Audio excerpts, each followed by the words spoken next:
Welcome to Backstage with Richard Ridge. We're back at the legendary Sardi's, and my guest is one of the theater's most exuberant performers, and now he is Broadway's newest Aladdin in the Disney mega musical, which continues to play to packed houses at the New Amsterdam Theatre. Please welcome Telly Leung.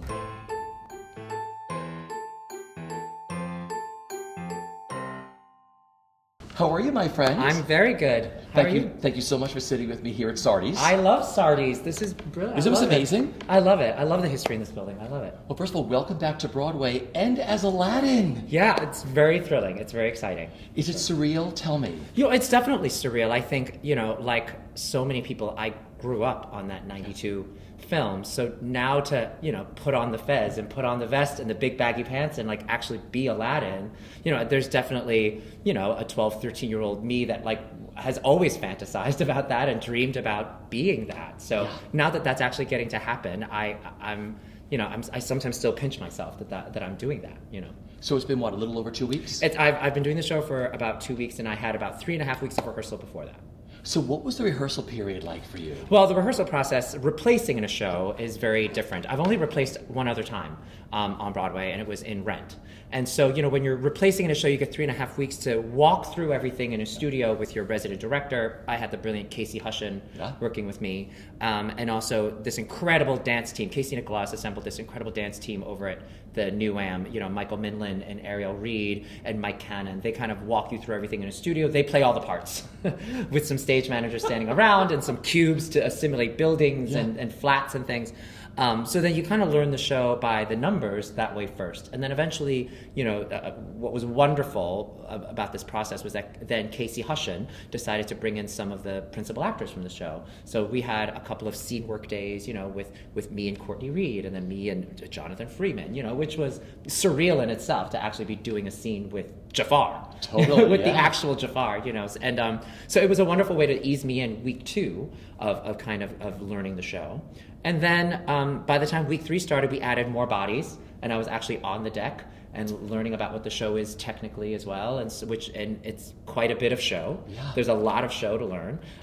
So I, at first when they said, "Oh, you have 3.5 weeks to learn the show," having done a lot of stock and a lot of regional theater, at the Muni or Pittsburgh Civic Light Opera, you learn a show in 10 days and you're up, you do it, And I was like, 3.5 weeks. What am I going to do with 3.5 weeks? Well, I used every single minute of my 3.5 weeks to learn this show for sure. So what do you remember about that first night on stage in the show? The first night, I have to admit, is a complete blur. And I'm sure many actors will tell you that when they go into a show. The first night, you're just trying to survive. And what was wonderful about this team, with Casey Nicholas and Casey Hushin and everybody over at the New Am, they just said, we had previews when we opened the show 3 years ago, and now Telly, it's your turn to have some previews of yourself. So it should feel like a blur your first night. It won't feel settled for a little while, and that's okay, and you have that time to play. So, and I was, the entire process has been, it's been so warm and wonderful and patient from their end, and I think that's really the most challenging part of replacing in a show, is that the actor in you feels like you're constantly playing catch up for 3.5 weeks, because there's this company and they're doing the show to sold out audiences and standing ovations. You're like, gosh, will I ever get to the point of being able to do that? And they go, you will, it'll take time, but you'll get there. And they've been so wonderful and patient with me. So that first night you hit the stage, a blur, and then you took your bow. Yeah, and then it's a complete blur. And the biggest blur actually was the bow, because our dance captain Ariel Reed says, I never teach the curtain call. The curtain call is choreographed, and you have to take a bow on certain counts. But she was like, I never teach it. It's bad luck. I don't teach it till the put in. Well, I did my put in that Friday afternoon, and we forgot to learn the curtain call. She talked me through it in about 5 minutes. She's like, "You good?" I'm like, "I think I'm good. Okay." So thank God I had Courtney Reed and I had Major Attaway to my right and left, and they helped me through the whole thing. Okay, what do you remember about the first time you saw yourself all done up in the costume and the makeup as Aladdin in the mirror? Well, we had a photo call several days before for just for publicity photos and things like that, and it was wild to put the clothes on. And I remembered I remembered even being in my fittings. It even started during my fittings, and the costumes are beautifully done by Greg Barnes. Greg Barnes was my first costume designer on Broadway as well. Yeah. He did Flower Drum Song. So I know the detail and the work that Greg puts in when he designs clothes. Yeah. And even at my first couple of fittings, I put on those big baggy pants, and I said, "Oh my gosh!" And it even makes you stand differently. Yeah. Do you know what I mean? Casey Nicholaw and Casey Hushin always talk about Aladdin being somebody that's always at the, their weight is always in front. They're always at the tip of their toes. They're always kind of in a little plie, because they're always ready to run or ready to steal bread or whatever it is that they're doing. He's a street rat. Yeah. So it does, putting on the clothes and putting on the shoes, it actually affects you differently. I love that. And it's half the battle. So doing that, how did the role come about for you? How did you get it? Oh, it's a super, I got it the old-fashioned way. I auditioned. I went to an audition, and actually they were auditioning for the first national tour of the show, and they said, it's so hard. Casey Nicholaw and Tom Schumacher have such busy schedules. Yeah. It's so hard to get them all in a room.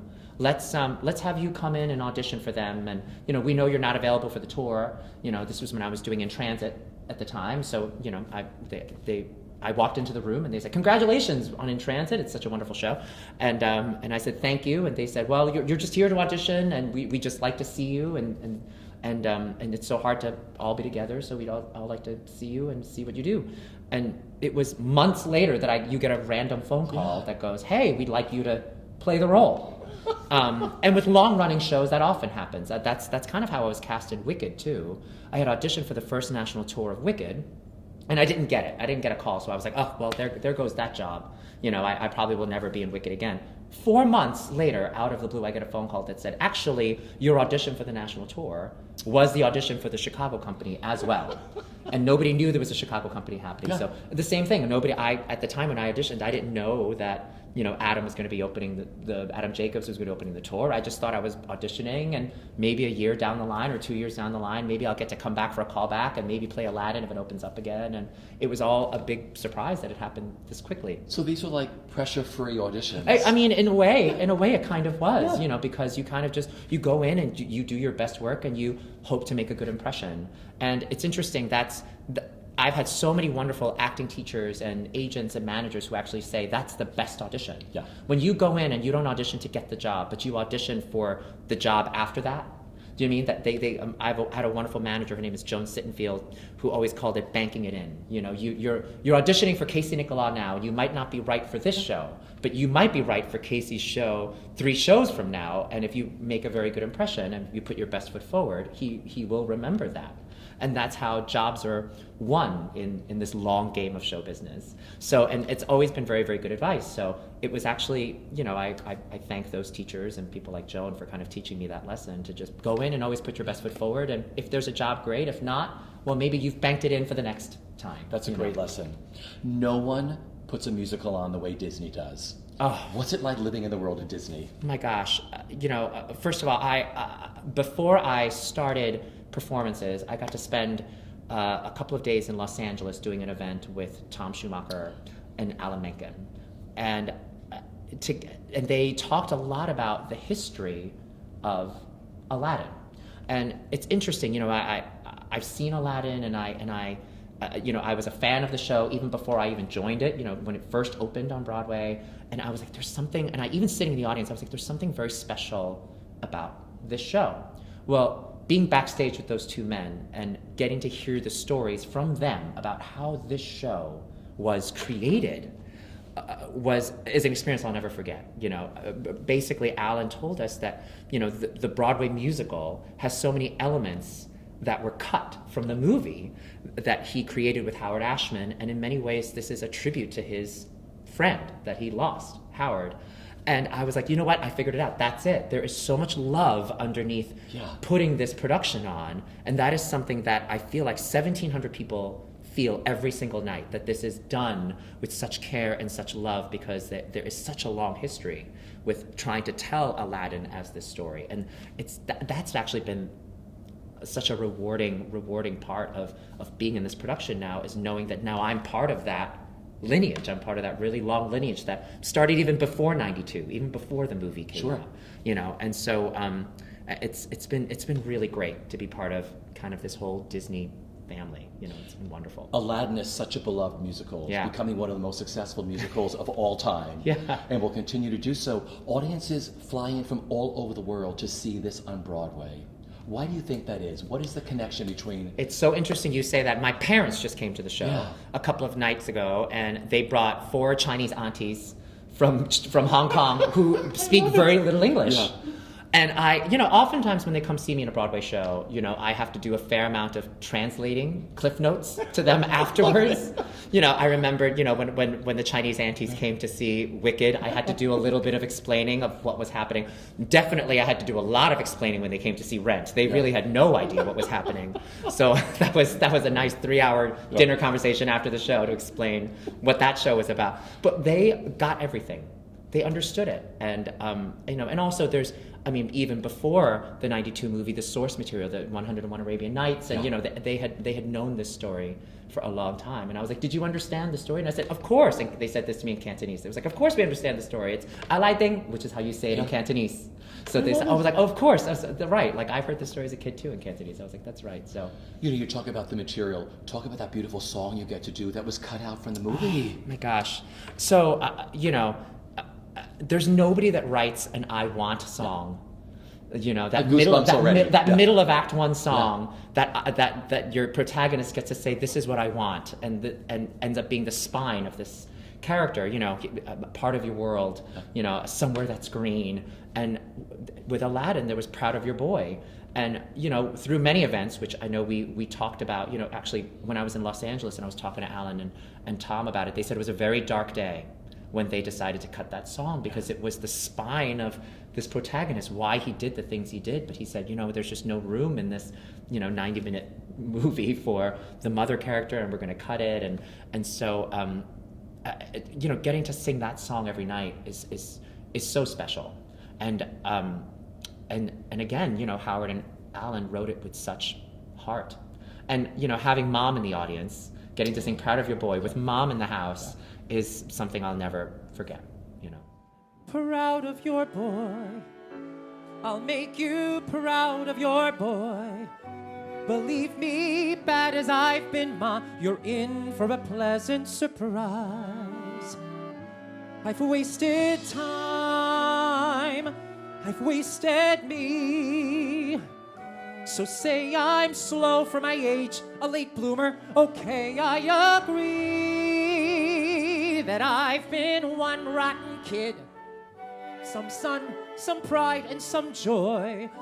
But I'll get over these lousing up, messing up, screwing up times. You'll see, Ma, now comes the better part.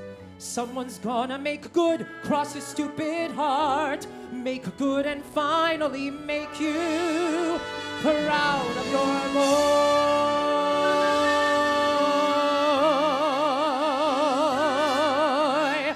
Okay, I want to go back to the beginning. What was that defining moment for you growing up when you said, I want to be an actor, I really want to try to do this and make a living at this? There were several moments, and they were kind of formidable moments for me during my high school years. I went to high school in New York City at Stuyvesant High School, which is a very math and science high school, but I did a lot of after school, high school music theater to as an extracurricular to pass the time and to also take a break from the math and science and the calculus and the physics and the chemistry. You know, my parents. I was actually quite good at that. Stuyvesant High School is over 60% Asian, so not to push any stereotypes, but it was a very math and science heavy school. My parents definitely had aspirations of me going to Harvard, Yale, Princeton, Brown, and becoming a doctor or an engineer. And so I worked very hard in school, and I definitely was a very good student.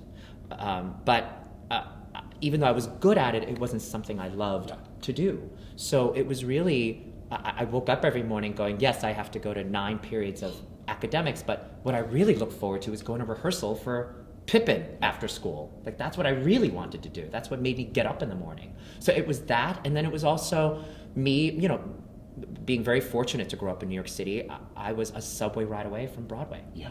So, I would save up my allowance money and I would go to the TKTS booth, and it was '96 when the rent lottery was invented. So I would save up my $20 and sleep with the bums on 41st Street and watch Rent. And I remember the summer that after Rent won the Tony, I think I saw Rent like over 20 times.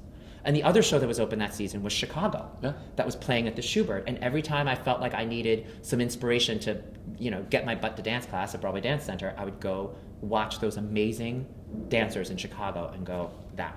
Do you know what I mean? And I feel like that, the summer, the 90s summer was kind of when I had those kind of formidable moments where I said, I want to do this. And then there was also the Carol Channing, Hello Dolly, which really did it for me too. I remembered it was the day that I took the SATs, and I decided to reward myself after the SATs by going to a matinee. It was a Wednesday. So I got to the TKTS booth, and it was a beautiful day like today. It was sunshine, not a cloud in the sky. Well, as I'm standing on this line, I see, Hello Dolly. There are Hello Dolly tickets at the Lunt Fontaine. This is great with Carol Channing. I got to go.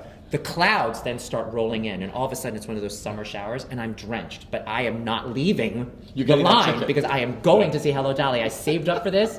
I studied hard for the SATs. I deserve this. So there I am. I'm going up. I have a balcony seat, and I'm going up there, soaking wet. Sitting next to matinee ladies in their fur coat, in their furs and everything, at the theater. And here's this wet, soaking wet Chinese boy, and I remembered watching her sing Before the Parade Passes By. And there was this moment where I felt like she was singing it to me. It was like, hey, before the parade passes by, don't be a doctor. You that's not really what you want to do, Telly. Join me on the great American stage. Do this. I've done this for 70 years. You know what I mean? I felt like I was watching me. So I ended up going to Carnegie Mellon, and the only way my parents let me go to Carnegie Mellon was because they offered the biggest scholarship. And I had a wonderful voice teacher there. Her name is Claudia Banak, and she, I was visiting the school, and she saw kind of the look of worry in my mother's eyes when she was realizing how much I loved this conservatory. And Claudia looked my mom in the eye, and Claudia's a mom herself, and she said, you know what, if Telly graduates Carnegie Mellon, he'll be 21, and it's not too late for him to take his MCATs or his LSATs and do something else. The theater is not for him. And my mother said, you know what, that's true. And Claudia said, the school has taken 15 people in this country to be a part of this program, and he has quite a sizable scholarship. He has to play this out and find out if this is what he should be doing. And I think that's what really eventually convinced my mom to let me do this and study theater for 4 years. And so, and it was my senior year that it was time to do our big thesis production, and Billy Porter, who was also a Carnegie Mellon alum, came back to direct my senior thesis show, which was Company. And I got to play Bobby in Company. A 22-year-old Bobby. I don't know about that. You know what I mean? There's plenty of life I needed to live before I really understood that role. But it was college, so what can you do? And Billy's first Broadway show, when he graduated Carnegie Mellon, was the original Company of Miss Saigon back in '91. So he knew this kind of tightly knit community of Asian actors on Broadway. And so I was in rehearsal one day, and he pulls me aside and he goes, Telly, do you know about the revival of Flower Drum Song that's going to be happening in the fall of 2002? And I said, no. He goes, well, I do. He goes, and I have a wonderful friend. His name is Mark Oka. And Mark Oka was the dance captain of the original Company of Miss Saigon, and he was going to be the dance captain of Flower Drum Song as well. And he said, I called Mark Oka and I got you an audition. This audition is only for, it's submissions only. It's only for people with agents or have done Broadway shows before. But, I called and I got you a time. He's like, but you're Bobby in Company, which means you're in every scene, so you can't miss tech. So I was in Pittsburgh teching the show at Carnegie Mellon University. I got done with tech at midnight, jumped on a Greyhound bus, got to Port Authority by 9 a.m., splashed some water in my face, got myself to Ripley Greer, changed into dance clothes. By 10 a.m., I was in my first Broadway dance audition. Pacific Overtures. Pacific Overtures, the fondest memory I have of Pacific Overtures is actually the table read the very, very first day. We were in this tiny, tiny room at the Roundabout Rehearsal Studio, and we were, without any warning, we were told we were going to do a read-through and a sing-through of Pacific Overtures with Stephen Sondheim and John Weidman sitting at the table. So all of us, of course, were very nervous. We didn't know each other. We were all very frantically nervous. So we're sitting in this tiny rehearsal room in a circle reading the show, and it's summer, so it's warm. And Stephen Sondheim is wearing a sweater. He eventually takes off his sweater, and underneath the sweater he is wearing a South Park t-shirt. Which all of us couldn't, I mean, we were trying to concentrate on our scripts, but all of us we couldn't really not look at Steve in the South Park t-shirt. We were like, this is crazy. It just made us giggle. But of course we were trying not to giggle because we were in rehearsal and trying to get through Pacific Overtures. So we get to the intermission, and B.D. Wong is the one with, the chutzpah to ask. Walks up to Steve Sondheim and goes, okay, Steve, I have to ask, what's up with the South Park t-shirt? And Steve Sondheim gave the best response. He said, he's like, I guess people expect me to have, t-shirts with Beethoven or Brahms on it or something, but nope, I like to go home and watch South Park just like everybody else. Godspell. Well, Godspell,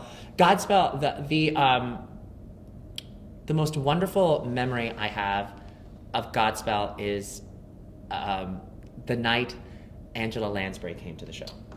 And we always had, wonderful celebrities come to the show, and I had this moment at the beginning of Act 2 where I got to sing a reprise of Learn Your Lessons Well with Wallace and also with Lindsay Mendez, and I got to play and sing at the same time. But to bring the audience in and to kind of end the intermission, I would play a series of show tunes, and it kind of was born out of the fact that my idea of heaven has always been, Marie's Crisis. When we were there, we were on what we called Schwartz Alley at the time, because Wicked was next door and Godspell was there. So to bring people in, sometimes if we didn't have a special guest, I would play a series of Stephen Schwartz songs, right? I would play Magic to Do, I would play Corner of the Sky, I would play, Defying Gravity.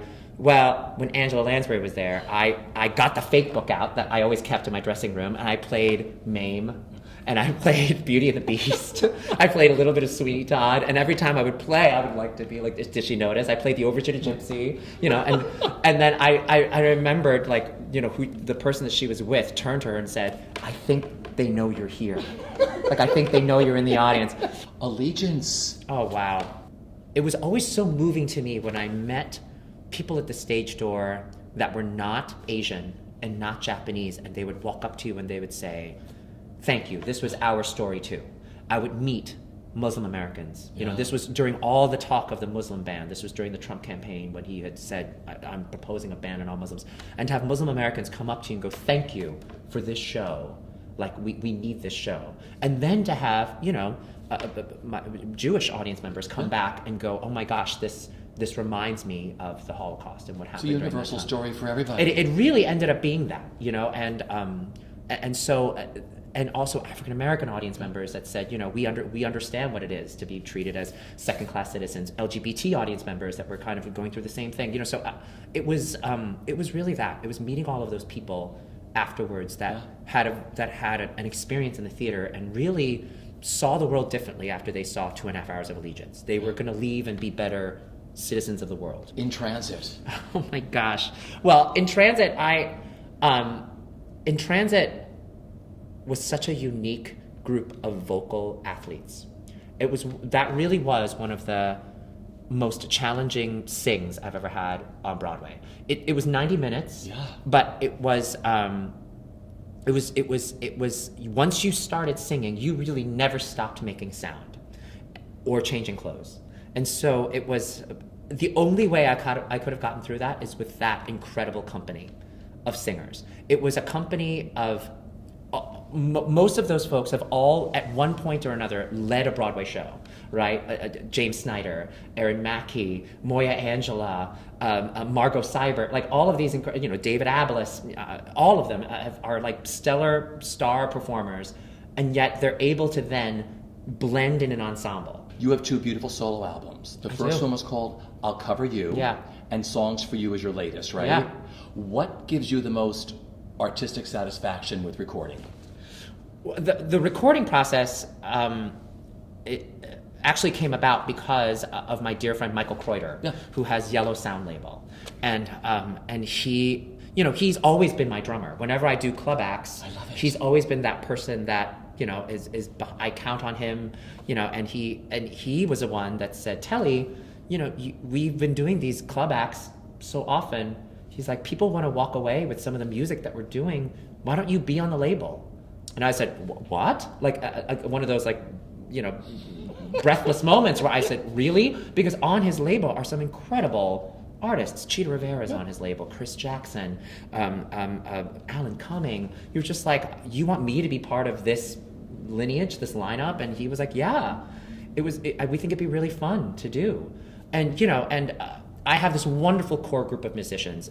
Gary Adler, who was the co-writer of Altar Boys, also the music director of Avenue Q on Broadway for the whole 6 years. Marianne McSweeney, who's one of the best jazz bassists in the city, and Michael Kreuter. This trio, when we decided to, create music, it's so collaborative. And so getting to be in a studio with those guys and going, guys, we're gonna make an album that exists forever and ever beyond us, and get to record all of these fun things we created in a music studio together, is such a joy. My final question is, you are such an inspiration to young performers who have watched how your career has evolved and everything you do. What is the best bit of advice that you've been given that you live by? Yeah, so it's interesting. I have this wonderful high school drama teacher, the person that kind of first got me into musical theater in the first place. His name is Vinny Grosso. He taught mechanical drafting at Stuyvesant High School, but he would always direct the high school musicals for free afterwards because he loved giving the kids that outlet, and he loved it. And he had said to me, Telly, it's very important for you to know that theater is collaborative, and it doesn't matter if you are the star above the title, if you're the person taking tickets, or if you're the person sweeping the stage. Everybody is important to making theater happen. And it is a lesson that I've never forgotten. And especially having done Allegiance, and having done now Aladdin, and all of this talk of you're a leading man on Broadway, it's interesting. Yes, I am very much a leading man on Broadway, but I never have quite left the inside. I've never quite left the ensemble feeling that I love and I cherish about theater that I got from Rent and Godspell and my first show as an ensemble dancer in Flower Drum Song and Pacific Overtures. I mean, those were real ensemble shows. Yeah. And I feel like for young performers, it is very important that you remember that you are, it doesn't matter if you are a multiple Tony Award winner, you are still part of this greater ensemble of this theater community. And if you can see yourself that way, you will reap so much joy from being part of this community. If you never forget that you are part of something much greater than you. Yeah. And that's my piece of advice for all those out there who are aspiring to do this. Come join our community. I love this. This has been such a joy sitting with you today. Thank you. Thank you so much. Thank Always. you. Thank See you. you soon, guys. Someday and soon, I'll make you proud of your boy. So don't look back, 'cause the boy that you knew isn't there anymore. And Mom, those dreams that you had for me, I'll make sure that they happen, I guarantee. Mom, I will try hard to make you proud of your boy.